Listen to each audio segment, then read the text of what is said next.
Hi అండి. ఇప్పుడు మనం మంచిరేవుల వీరభద్రుడి దగ్గరికి వెళ్తున్నామండి. ఇది నార్సింగ్ దగ్గరలో ఉంది. హైదరాబాద్కు 20 కిలోమీటర్ల దూరాన ఉందండి. మంచిరేవుల వీరభద్రుడు, దీనినే మచిలేశ్వర్ వీరభద్రుడు అని కూడా అంటారు. మంచిరేవుల వీరభద్రుడినికి మచిలేశ్వర్ వీరభద్రుడు అన్న పేరు ఎందుకు వచ్చిందో తర్వాత చెప్తానండి.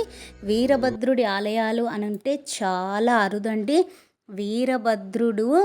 వీరభద్రుడు చాలా మహిమగల దేవుడు అని మనందరికీ తెలుసు. ఇక్కడ ఈ వీరభద్రుడి ఆలయానికి దక్షిణ దిక్కు తలుపు ఉన్న ఆలయాలు కూడా చాలా అరుదండి.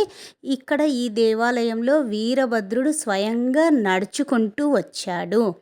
ఇంకో విషయం చెప్పాలంటే మనం మా టీవీ జీటీవీ సీరియల్స్ చూస్తాం కదండి, అవి అన్నీ ఇక్కడే జరుగుతాయండి. చాలా మట్టుకు ఈ దేవాలయంలోనే జరుగుతాయి.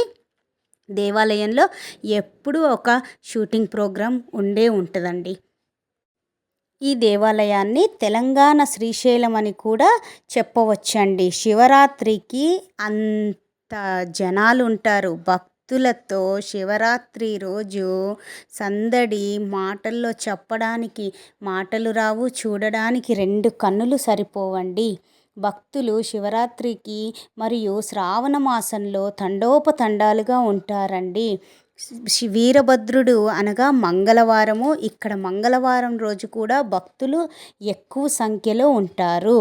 శ్రావణ మాసంలో కొంతమంది ప్రజలు బేగం బజార్, ఓల్డ్ సిటీ, మంగళహాట్ నుండి కావడిని తీసుకుపోయి నడుచుకుంటూ పోయి వీరభద్రుడికి ఆ నీటితో అభిషేకం చేస్తారండి.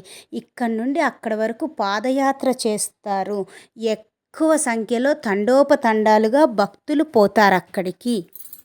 ఈ దేవాలయం 500 సంవత్సరాల కంటే ఎక్కువ పూర్వం అని చెప్పబడుతున్నది. ఈ దేవాలయంలో మునులు, ఋషులు, సిద్ధిపురుషులు తపస్సు చేసి మూలమంత్రాన్ని రాపిడి చేయగా ఎన్నో లక్షల సార్లు వీరభద్రుడి మూలమంత్రాన్ని రాపిడి చేయగా వీరభద్రుడు ఆ భక్తుల భక్తికి మెచ్చి ప్రసన్నమయ్యి తాను స్వయాన నడుచుకుంటూ వచ్చి ఇక్కడ క్షేత్రపాలకురిగా కొలువై ఉన్నాడు. ఇక్కడ వీరభద్రుడు నడుచుకుంటూ వచ్చిన తన పాదాల ముద్రలు కూడా మనకు కనిపిస్తాయి. ఈ ఆలయంలో భక్తుల కోరికలు తీరిన తర్వాత వారి ఇష్టానుసారంగా సత్యనారాయణ పూజలు, వీరభద్రుని ప్రస్థాయము, గండజ్యోతి, గండదీపము ఇంకా వివిధ పూజలు జరుపుకుంటూ ఉంటారు. ఇక్కడ ముచుకుంద నది ఉంటుంది. ఇక్కడ ఎల్లప్పుడూ నీటితో ప్రవహిస్తూ ముచుకుంద నది ఉన్నది. ఈ ముచుకుంద నది గురించి చెప్పాలనుకుంటే దీని కథ, ముచుకుందుడు అనే భక్తుడు ముచుకుంద నదిగా మారాడు. ముచుకుందుడు నారాయణుడి భక్తుడు. నారాయణుడికి తపస్సు చేసి నారాయణుడు ప్రసంగమవ్వగా ముచుకుందుడు నారాయణుని దగ్గర నేను అనుక్షణం చెప్పాలనుకుంటే దీని కథ, ముచుకుందుడు అనే భక్తుడు ముచుకుంద నదిగా మారాడు.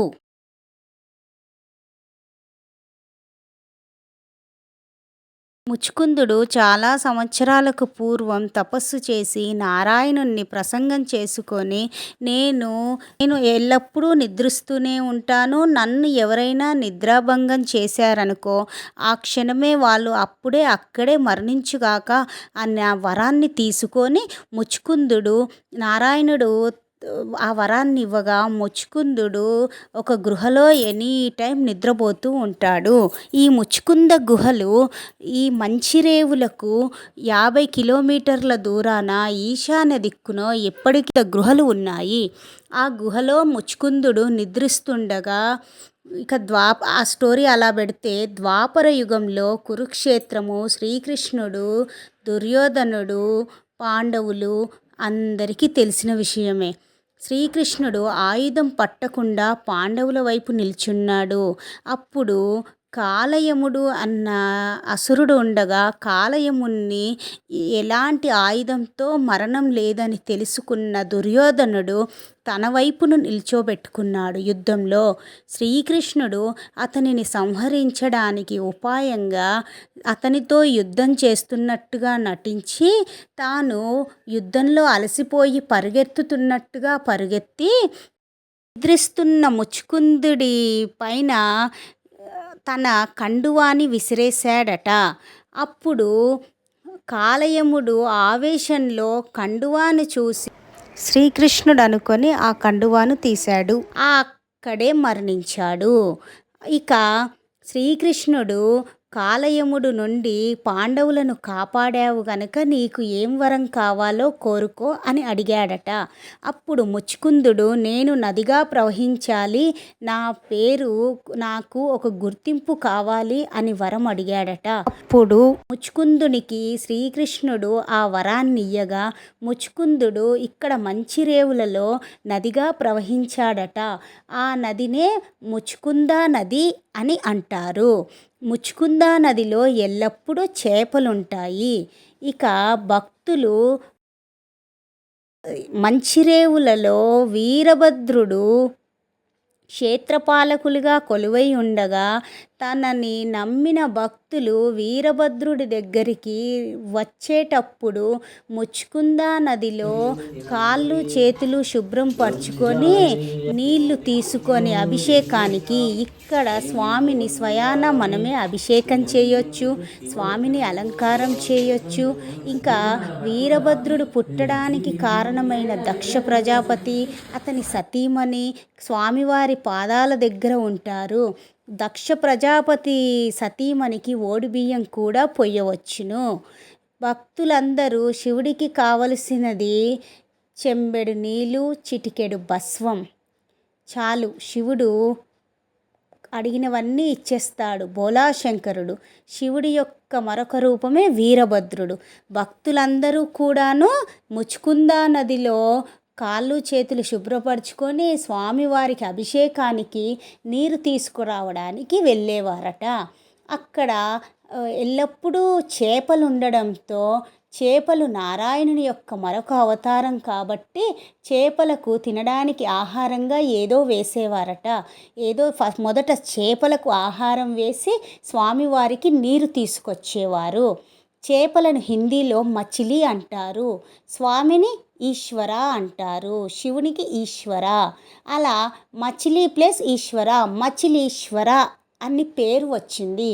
మంచిరేవుల కాస్త మచిలీశ్వర అని పిలుస్తున్నారు. ఇక స్వామికి భక్తితో అభిషేకం చేసి అక్కడే శివలింగం ఉంటుంది. శివలింగానికి అభిషేకం చేసి హారతయ్యే లోపల ఆ శివలింగంలో నుండి స్వామివారు ఏదో ఒక రూపంలో భక్తులకు దర్శనమిస్తారు. ఇది సత్యం, చూసిన భక్తులు చెప్పారు. ఇది అక్షరాల నిజం నిజం నిజం. స్వామివారు అక్కడ భక్తులకు ఏదో ఒక రూపంలో దర్శనమిస్తారు. మీకెవరికైనా ఆ దర్శన భాగ్యం కలిగి ఉంటే మీరు కామెంట్ చేయగలరు. ఆలయానికి వెళ్ళకపోతే వెళ్ళగలరు.